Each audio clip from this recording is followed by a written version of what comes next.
Rosy. Bien, vamos a hablar en un congreso de ciencia y tecnología sobre derecho y derecho global. ¿Y por qué? Porque es necesario hablar sobre las responsabilidades, desafíos y amenazas a escala global. ¿Cómo podemos comenzar esta exposición? Comenzando por la célula.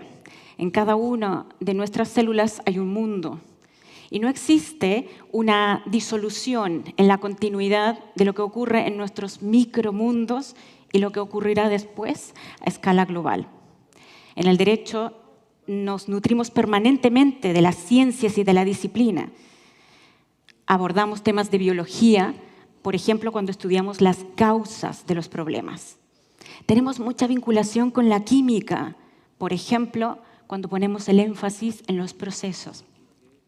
Conocemos de cálculo, álgebra, lógica, analítica, cuando abordamos el razonamiento lógico, silogístico, válido.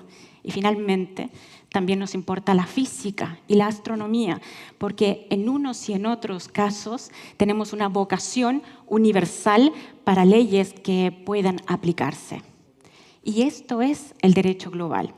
¿Y qué más rupturista en Congreso Futuro que una abogada hablando de amor? Cuando Humberto Maturana nos presentaba la teoría de la autopoiesis, nos presentaba básicamente principios constitutivos en diferentes niveles de complejidad. En estos casos, la propuesta era una forma disruptiva de abordar la teoría de la evolución de Darwin en forma competitiva, de modo tal que solo la interacción colaborativa de los diferentes organismos permitía en una pluralidad el crecimiento. Y esto es lo que encontramos a escala internacional. Estamos en un mundo en guerra, en el cual el otro no es un legítimo yo. El otro ha sido desconocido, ocupado, afectado, dañado. Cualquiera de nosotros el día de mañana se puede encontrar en esa situación. Nos encontramos con desafíos cada vez mayores en materia de inteligencia artificial y eventualmente temas de derecho del consumidor, trabajo, migración y decisiones que se toman a miles de kilómetros de distancia de nuestros hogares. ¿Y qué tiene esto que ver con la biología de Humberto Maturana? Pues resulta que la autopoiesis es un elemento fundamental para poder explicar cómo sin competencia, sino con un reconocimiento del otro y con una permanente interacción del medio, podemos crecer, podemos sobrevivir y, como dice el lema de estas jornadas, podemos evolucionar. Cuando hablamos de la sociedad internacional, estamos hablando de una comunidad global.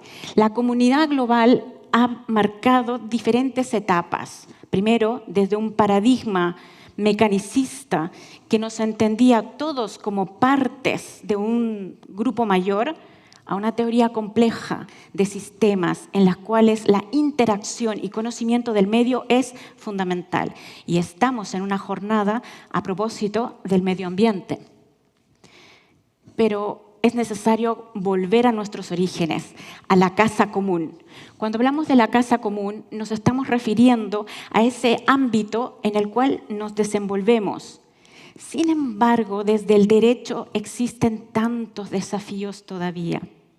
Desafíos que se refieren a nuestras propias leyes, tratados, contratos, formas de abordar los problemas, jurisprudencia. Pareciera que estamos envueltos en nosotros mismos.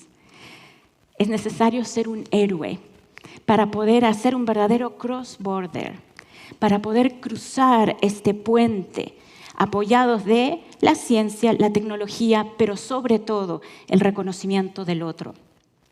Porque desde el mundo nos llega permanente información y es necesario encontrar un punto común.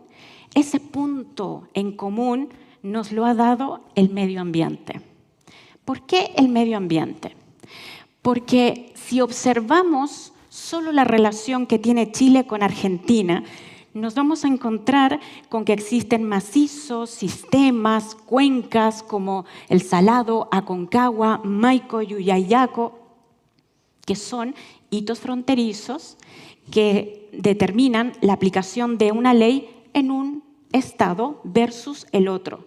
Sin embargo, el medio ambiente no distingue fronteras. Y ese es el mayor desafío que nos presenta la ciencia, entregarnos información cada vez más seria sobre, por ejemplo, los efectos del calentamiento global en los glaciares que tiene Chile, endémicos en el norte y también en la Patagonia, y cómo estos influyen en el calentamiento global, en el nivel del mar, a escala global. Por lo tanto, lo que se hace en Chile sí tiene un impacto a nivel mundial. Luego, no es menor el conjunto de decisiones que podamos tomar en forma colectiva. Lamentablemente, hasta este punto, no hemos sido eficientes en este conjunto de decisiones. Por esa razón, la propuesta que tenemos en esta oportunidad desde la tercera región y que ha cruzado todas las fronteras y ha tenido una buena acogida por parte de los especialistas es volver a preguntarnos sobre cómo regulamos la microeconomía en un concepto de empresa internacional. Cuando me fui a estudiar el doctorado a Europa, descubrí un concepto maravilloso que se denomina hecho generador. El hecho generador y el daño se unían en una nueva categoría jurídica que hoy en día llamamos el hecho dañoso. Hasta el año 2020 en Chile no existía este concepto. ¿Por qué es esto importante? Porque el hecho dañoso está plurilocalizado. Y esta es probablemente el mayor aporte y el mayor desafío que estamos enfrentando los abogados a escala global. Les quiero presentar un ejemplo. Cuando hablamos de contaminación transfronteriza en los sistemas chileno-argentinos de agua, por ejemplo, nos encontramos con que el daño se origina en un estado, pero puede verificar sus consecuencias en otro. Esto era contaminación transfronteriza. Se aplica también al transporte marítimo, de alta mar o incluso al tráfico de los aviones. Pero la pregunta que yo me hice es, ¿qué pasa con la inversión que recibimos en Chile y que viene de miles de kilómetros de distancia, en donde la decisión se toma en un Board of Directors que finalmente asume las consecuencias que se van a producir a miles de kilómetros de distancia del lugar donde se presionó un clic en el computador? La respuesta fue la elaboración de una teoría que significó en su día mi tesis doctoral, que está a su disposición y que hoy en día supone la actualización desde la perspectiva americana de este conjunto de relaciones que llamamos el hecho dañoso. En suma, la propuesta es demostrar que el hecho dañoso se origina en 2, 3 o más lugares al mismo tiempo. Y eso es un punto de inflexión fundamental, porque el día de mañana nos permitirá elegir diversas legislaciones y diversos tribunales competentes. Esto parece muy alejado para nosotros en este momento. Sin embargo, ya desde el 2011, los principios de la OCDE establecían la responsabilidad de las subsidiaries respecto de las empresas matrices, aplicando, por ejemplo, los mismos estándares. En el futuro, no importará dónde se contamina, ni tampoco dónde está localizada la empresa matriz, porque la ley y el tribunal lo elegirá el afectado. Y este es el esfuerzo al cual nos hemos sumado desde el año 2017, desde la Universidad de Atacama, por ejemplo, para aplicar este conjunto de estándares en Chile. Sin duda, el desarrollo de una empresa a escala global supone mayores complejidades que no vamos a abordar en este momento. A propósito de teorías, jurisprudencia del Tribunal de Luxemburgo, de las comunidades europeas, de los tribunales de derechos humanos y también de los paneles arbitrales de Estados Unidos, Norteamérica, Canadá y otros. Pero es importante no perder de vista en qué consiste este concepto que es la clave traída desde nuestra tradición, reconocida en Europa, cuál es la comunicabilidad de la cual hablaba Maturana y también Luhmann, de autorreconocimiento y por lo tanto de alteridad. El hecho dañoso tiene dos enfoques, el hecho generador y el daño, y es absolutamente comunicable. Por lo tanto, ya no importa solo lo que ocurre en Chile, en Afganistán, en Tombuctú. El lugar está ocurriendo al mismo tiempo el daño y también los responsables. Yo me pregunté cómo funcionaba la responsabilidad en este contexto y nuevamente el medio ambiente me dio una gran oportunidad. La primera de ellas es, no es necesario probar todos los daños que se van produciendo en la materia. Basta con identificar cuál es el hecho que los genera, que puede estar a miles de kilómetros de distancia, las consecuencias en daños ambientales y probar una serie de engranajes que demostrarán finalmente cuáles son las indemnizaciones, compensaciones que se deban tanto al medio ambiente como a los daños colaterales relacionados. En el año 2019 propuse en mi primer libro 3 grandes principios que venían a demostrar cómo era posible el ejercicio de la jurisdicción internacional en la medida en que en Chile fuésemos suficientemente valientes, tribunales y legisladores, para reconocer estos principios.